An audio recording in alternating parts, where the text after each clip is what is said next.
En Sierra Leone, 98% des petites filles sont excisées en temps normal. Ça fait partie d'une ancienne tradition africaine qui est présente en Sierra Leone comme dans d'autres pays d'Afrique noire. Et là où je suis allée, c'est un petit village où une ONG suisse a mis en place un programme où ces petites filles continuent à faire un rituel au sein duquel normalement est pratiquée l'excision, sauf que dans ce nouveau rituel, l'excision n'a plus lieu. Alors, comment c'est organisé en fait? Tu me parles d'une ONG suisse, ce changement absolument énorme. C'est qui au départ dans cette ONG qui a pris cette initiative? Alors au départ, c'est une femme, une Suissesse, Michelle Moreau, qui a fondé une association qui s'appelle EMEA, fondée à Massanga, dans Ça un veut dire quoi, petit MEA? village. Ça veut dire Massanga, éducation, assistance. Voilà. Au début, elle a fondé une école pour des petites filles et des petits garçons. Et puis au fil du temps, elle a appris que l'excision se pratiquait encore en Sierra Leone, ce dont elle ne savait même pas ce que c'était en fin de compte. Et alors, elle allait parler avec l'exciseuse du village. Elle lui a dit, écoutez, moi j'ai envie d'arrêter cette pratique, comment on peut faire? Quelle était la réaction de cette exciseuse d'abord? Alors, selon Michel, ça s'est passé très simplement. Elle m'a dit que de femme à femme, elles ont parlé avec le cœur et que cette exciseuse a immédiatement accepté le projet de Michel. Elle a été très enthousiaste et elle est devenue la marraine de ce programme. Alors, quel était le projet? Qu'est-ce que cette Michel a proposé à l'exciseuse? Alors Michel s'est rendu compte que devenir une femme bandeau, c'est-à-dire passer par le rituel où il y a l'excision, est très important pour les femmes là-bas, afin d'être acceptées par la société, c'est-à-dire pouvoir se marier, simplement faire partie d'un cercle social. Donc voilà, elle s'est rendue compte de cela et elle a proposé à cette exciseuse de garder le rituel, mais juste d'arrêter l'excision. Mhm.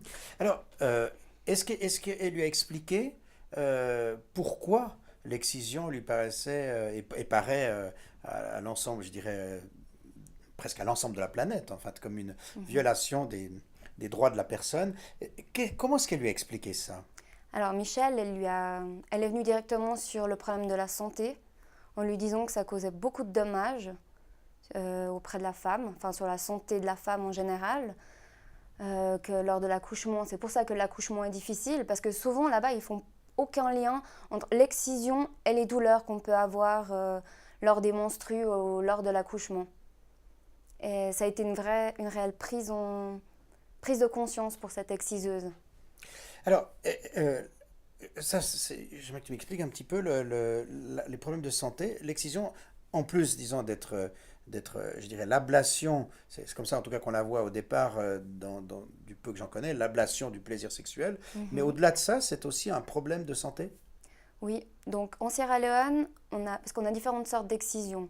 Et là-bas, on coupe le clitoris en entier avec la racine. Donc voilà, après, on ne coupe pas les grandes lèvres ou les petites lèvres. Mais ça suffit à rendre la femme complètement frigide, c'est-à-dire à 98,9%, la femme sera frigide suite à cette opération-là. 98% donc des gens qui ont le Non, fait. voilà, Et il y en a d'autres qui ne seront pas frigides. il y en a d'autres qui auront peut-être du plaisir. Mhm.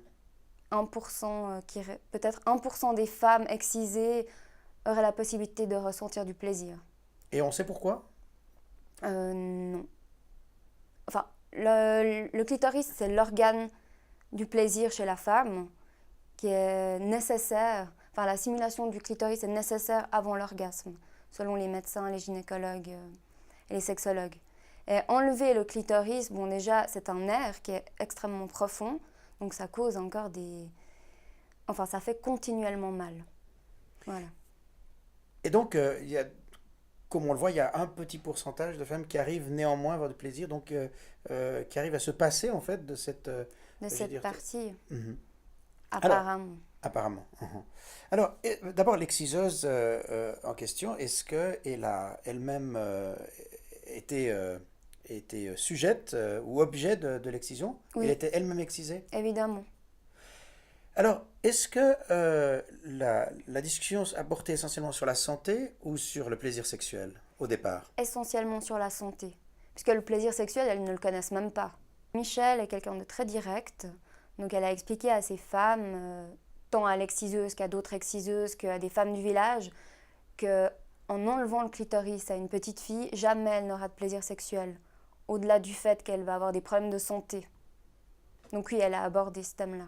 Et alors, la pratique de l'excision, est-ce qu'elle est liée à la religion ou est-ce que c'est quelque chose d'antérieur à notamment aux religions que des fois on appelle en Afrique les religions importées, Mhm. christianisme, islam, etc. Est-ce que c'est antérieur?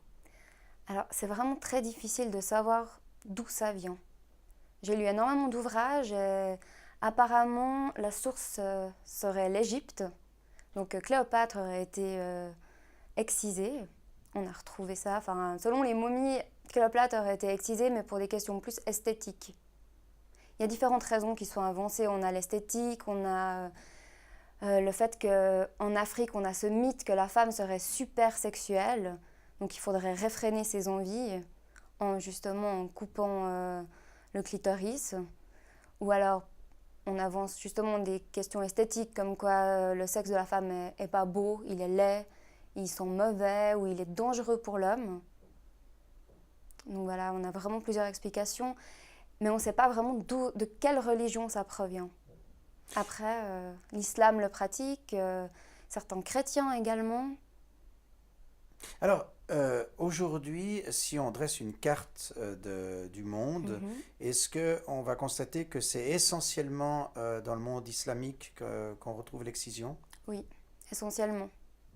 Et dans les régions restées animistes, est-ce qu'elles se pratiquent aujourd'hui encore? Oui, alors tout à fait.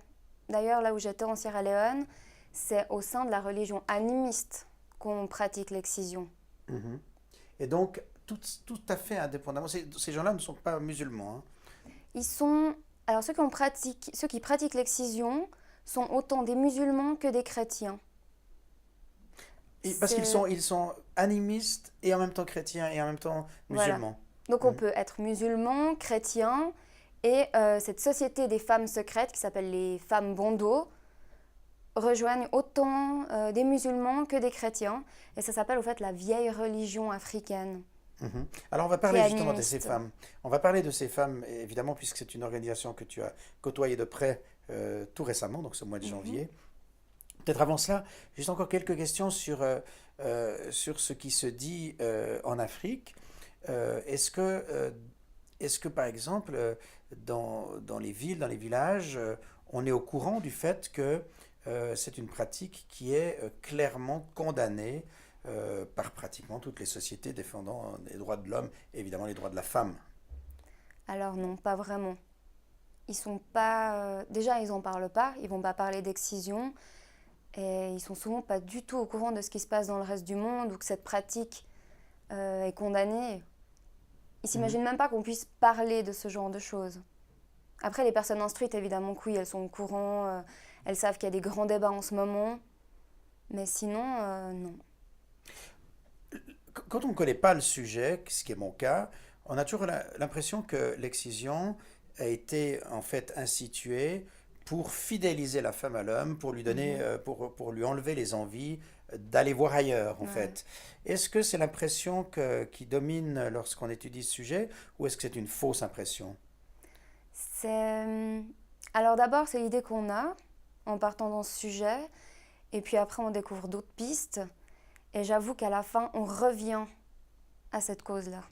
En Mhm. fin de compte, oui, personnellement, je pense que on en revient toujours à la même chose, c'est comment faire en sorte de dominer le corps de la femme. Est-ce que dans ces organisations comme cette ONG, on va trouver aussi les hommes en leur expliquant je crois ce qu'on connaît dans le reste du monde, en tout cas du moins une partie, j'ose l'espérer, à savoir qu'une partie du plaisir de l'homme, c'est de sentir le plaisir de la femme. Ça fait complètement partie du plaisir. Donc Ouais. est-ce que c'est des choses qui sont abordées aujourd'hui? Autrement dit, de dire vous êtes gagnant à ce que l'excision n'ait pas lieu chez votre épouse. Alors oui, absolument. Ces grandes ONG essayent aussi de parler aux hommes, mais on ne se rend pas compte, mais en Afrique, la mixité, c'est pas du tout la même chose qu'en Europe. Les affaires des femmes sont les affaires des femmes, les affaires des hommes sont les affaires des hommes. Il est très difficile de relier les deux choses. Donc les hommes ne veulent pas s'y investir, ne veulent pas s'investir dans ce genre de problématiques. Et en Europe, c'est la même chose. En Europe, c'est la même chose, c'est-à-dire. C'est-à-dire que lorsqu'on va à des conférences qui portent sur l'excision, très peu d'hommes. Finalement, il y a une complémentarité évidente à mener ce combat. Absolument. Oui, parce que l'homme est gagnant. Ça, ça, C'est... ça semble clair, en tout cas, disons, Oui, d'un point de vue comme moi, quelqu'un qui ne connaît pas le sujet, mais ça semble tellement évident. Mais ça semble évident. D'ailleurs, quand on était au bord de la mer avec Michel, qui est à nouveau un franc-parler incroyable, elle a abordé un de ses amis et elle lui a dit « Non mais toi, t'as eu des filles européennes. Tu sais, tu connais la différence entre tes femmes et les femmes avec qui tu as eu des relations en Europe. » Et puis il a commencé à rigoler parce qu'il ne savait pas quoi répondre. Mais la question, elle était claire. Oui, c'est mieux avec une femme européenne non excisée qu'une femme africaine qui sera complètement frigide. donc son rire était un rire ennuyé mais approbateur. Absolument, oui, Uhum. oui. Dans quelle région d'Afrique essentiellement elle est pratiquée? C'est pas Les- partout en Afrique, Non, hein? non, c'est pas partout. Alors, c'est surtout l'Afrique noire, Mhm. l'Afrique centrale. Et puis après, on a aussi la Malaisie, on a quelques parties en Inde, même en Chine. Bon, l'Égypte, 98% des filles sont excisées. Et après, en Tunisie, au Maroc, non. Et puis en Arabie Saoudite, 98% aussi. Au niveau officiel, Mhm. est-ce qu'en Sierra Leone, le gouvernement cautionne cette pratique? Alors, non, ils ne la cautionnent pas, mais ils ne se positionnent pas contre. Pourquoi? Parce que politiquement, il y a énormément d'enjeux. Parce que, à cause de ces sociétés secrètes, autant les sociétés secrètes des hommes que des femmes cautionnent l'excision. On a des exciseuses qui gagnent leur vie grâce à ça, et elles gagnent bien leur vie. Donc voilà, le président en l'occurrence de la Sierra Leone, fait partie de la société secrète des hommes, des Poro, et s'il se déclare contre l'excision, il se met à dos toute la société des femmes bandeaux et toute la société des hommes Poro. Donc c'est un enjeu politique énorme en Sierra Leone. Alors la loi, elle est en train de passer, mais difficilement. Donc il y a quand même une tentative Il y a une de... tentative. Oui. Est-ce qu'au niveau des Nations Unies, des organisations liées justement aux Nations Unies, est-ce qu'aujourd'hui il y a un mouvement actif qui s'organise, qui se fédère pour essayer de faire pression sur ces pays? Alors depuis 1987, l'excision est interdite. Donc elle est inscrite dans la Charte des droits de l'homme. Enfin, ça fait partie... voilà, on n'a pas le droit de mutiler un enfant, ni une femme, ou de la priver de ses parties génitales. Mais maintenant, c'est pas... les pays ont signé cet accord, mais ils n'ont pas mis en place une loi. Ou des fois, il y a une loi, mais elle n'est pas elle n'est pas mise en place Mhm, concrètement dans le pays, mhm, même si sur papier, elle existe. mhm. Et puis, de toute façon, la police ne va pas suivre ces lois. Voilà, même si la police entend « Ah, il y a un rituel d'initiation avec excision », eh ben, ils vont fermer les yeux.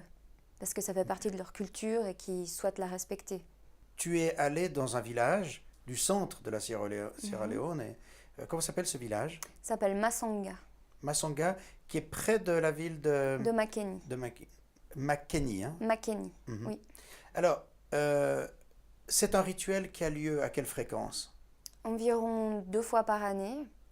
Un rituel donc d'initiation qui traditionnellement est le rituel de l'excision.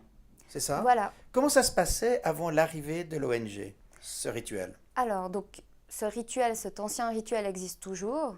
C'est celui qui est pratiqué en majorité en Sierra Leone. Et donc, ça a lieu 2 fois par année, ou peut-être qu'une fois par année. Ça dure entre 1 semaine et 3 semaines. Et qu'est-ce qui se passe pendant ce temps-là? Qu'est-ce qui se passe? Alors, ce sont des petites filles de plusieurs villages qui vont se réunir dans un autre village. Et pendant 1 semaine, elles vont passer toute leur nuit et toute leur journée ensemble, uniquement entre elles. Et elles doivent surtout pas voir d'hommes. Donc les hommes sont complètement exclus de ce rituel. Elles ont quel âge? Elles ont entre 6 et 14 ans. Et puis alors, qu'est-ce qui se passe? Alors, Alors, on va peut-être parler, qu'est-ce qui se passait mhm. avant l'arrivée de l'ONG, puisque l'ONG, évidemment, a changé les règles, puisqu'il n'y a plus l'excision. Mais je dirais, parle-moi peut-être de ce qui se passait avant l'arrivée de l'ONG. Avant l'arrivée de l'ONG, donc on avait les rituels habituels. Les petites filles arrivaient, elles passaient 7 jours et 7 nuits environ ensemble. Et c'était le premier soir, d'après ce que j'ai entendu, le premier soir lorsqu'elles rentrent dans la maison où elles vont dormir durant 7 jours et 7 nuits, que la petite fille se faisait exciser. comment se pratique l'excision? Est-ce qu'on t'a un peu décrit l'opération? Alors d'après ce que j'ai entendu, donc on rentre dans cette maison à la tombée de la nuit, vers les 19 heures. Dehors, il y a une très grande fête avec beaucoup de tambours, beaucoup de chants. Les femmes dansent.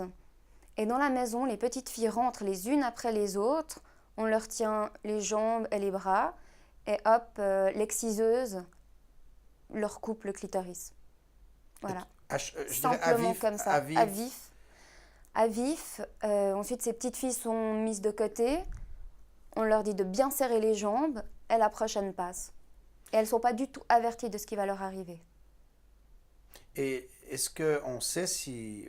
J'imagine que les douleurs doivent être absolument effroyables. Effroyable, j'imagine. Oui. Mais est-ce qu'on t'a raconté si justement, comme elles passent les unes après les autres, elles entendent des cris, il doit y avoir quelque chose d'effroyable, non? Voilà, alors c'est pour ça qu'à côté, il y a une fête où il y a beaucoup d'instruments et les femmes qui chantent et qui dansent, afin de couvrir le bruit de ces petites filles. Voilà. Et puis alors après, comment ça se passe, la convalescence en fait?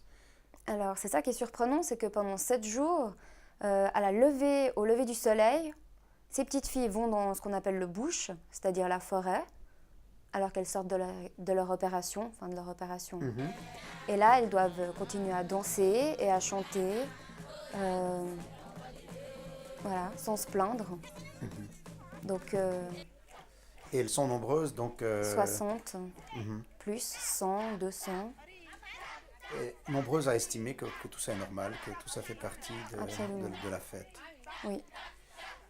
Et alors, tu disais donc que ces filles sont loin de tous hommes, donc les femmes qui dansent, est-ce qu'elles sont seules? C'est une cérémonie où il n'y a que des femmes? Il n'y a que des femmes. Pendant 7 jours, pendant la durée du rituel, nous sommes que des femmes. Les hommes n'ont absolument pas le droit de voir ces initiés, ces petites filles. Mhm. Euh, Tu parles des petites filles, mais en fait, il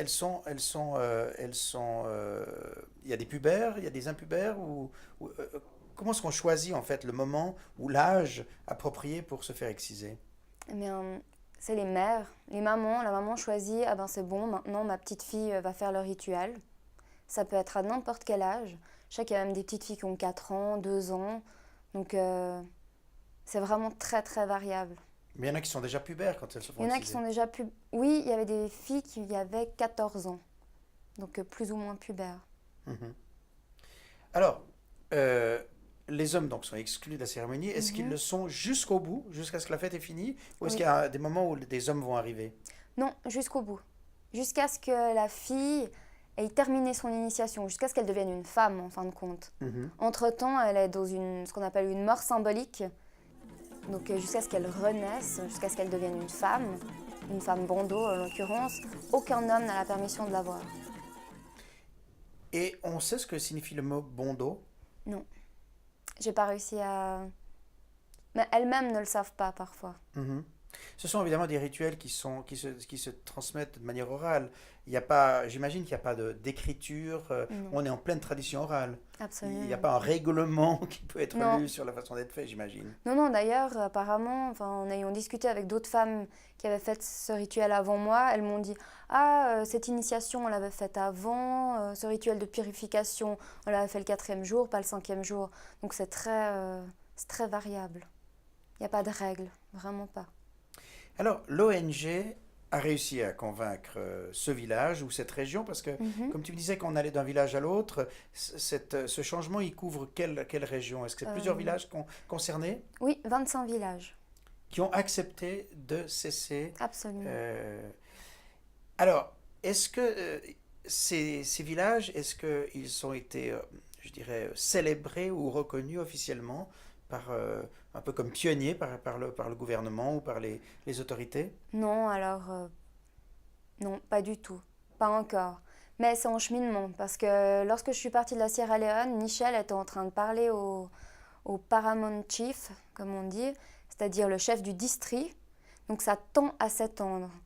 Et puis il y a une femme qui travaillait pour l'ONU, qui est maintenant impliquée dans le programme, qui va essayer d'atteindre le gouvernement sierra-léonais, mais c'est très difficile.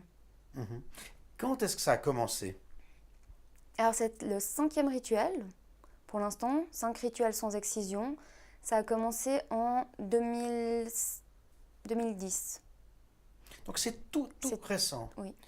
Et puis, est-ce qu'à ce stade, on a déjà des retours? Est-ce qu'il y a des femmes non excisées qui peuvent venir témoigner de la différence, en fait, de ce que ça représente de pouvoir avoir un plaisir sexuel? Est-ce que c'est des choses qui commencent à s'ouvrir ou pas encore? Non, alors justement, pas encore, puisque ces filles sont relativement jeunes. Donc la première volée n'est pas encore mariée, je pense. Donc justement, c'est ça qui est intéressant. Dans 20 ans, non, même pas, dans 5 ans, lorsque ces filles seront mariées, ce sera intéressant de voir. Est-ce qu'aujourd'hui, vous êtes en train de rechercher en fait des contacts avec la nouvelle génération, avec les filles non excisées pour justement peut-être les former à devenir un peu les ambassadrices de cette cause humanitaire? Alors dans ce programme, pour l'instant pas, parce qu'elles sont encore trop jeunes, effectivement.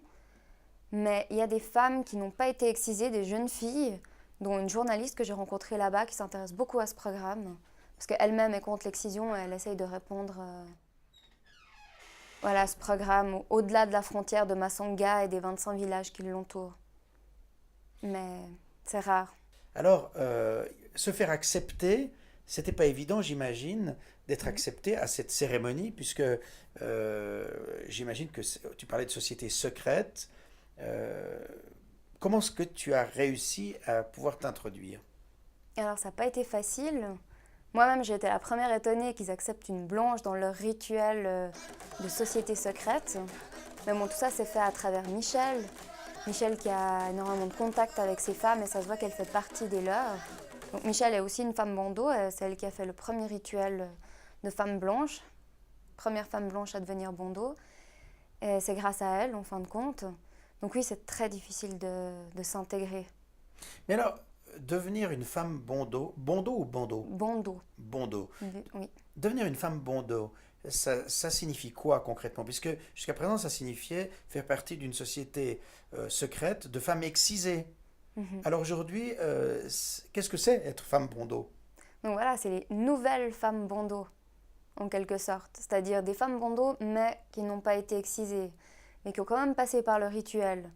C'est-à-dire qui ont appris les chants, qui ont appris à danser. Et puis il y a plein de petits ateliers durant les 7 jours et les 7 nuits où on apprend à ces filles à être des femmes, en fin de compte. Parce que, à part être excisée, en quoi consiste la société secrète? Alors justement, on apprend différents chants, des chants spécifiques à la société secrète des femmes bandeaux. Ça veut dire qu'après, lorsqu'on est dans la rue et qu'on croise une autre femme, si elle commence à entamer un chant, on va pouvoir lui répondre. Et c'est comme ça qu'elles se reconnaissent entre elles. Et puis, est-ce qu'elle représente une partie importante de la population? Oui, alors les femmes bandeaux en Sierra Leone, je crois que c'est plus de 40% de la population. Dans le village de Masanga, on a 2 communautés religieuses. On a les musulmans et les adventistes du 7e jour. Au-delà de ça, on a la Bando Society ou bien les Poro, la société des hommes.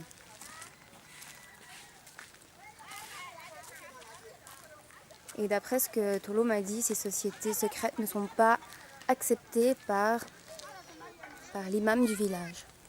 Par l'imam ou encore le pasteur de l'église adventiste. Pour quelle raison? Selon eux, on doit suivre un Dieu, on ne peut pas en suivre 2. Donc les gens devraient choisir.